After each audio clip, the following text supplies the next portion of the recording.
শহরের সব ধর্ষক গড়ে এক জায়গায় করেন, হারকিউলিস করে মারার লিগা অবশ্যই আইব। তখনই আমরা হারকিউলিসে ধইরালামো আর ও মারাটা খাইব। খালি এখন টাকি পাওয়া যায় না, পাওয়া যায় কই? তোর কথাই সই।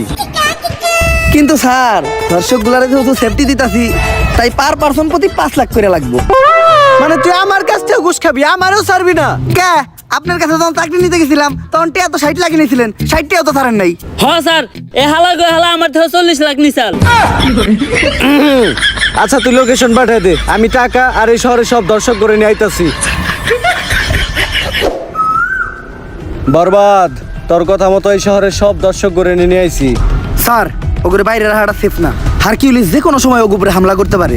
এক এক করে ওগো সবাই পিসের গোডাউনে ঢুকানোর ব্যবস্থা করেন। আর যাওয়ার আগে তোরা টাকার ব্যাগগুলো এই জায়গায় রেখে যা।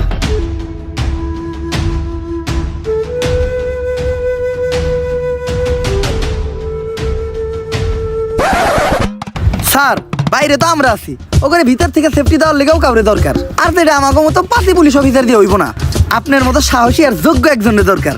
যাই, এতদিন পরে তোরা আমার চিনছস, সমস্যা নাই, তোরা বাইরে পাহারা দে, আমি ভিতরে ব্যাপারটা দেখতাছি।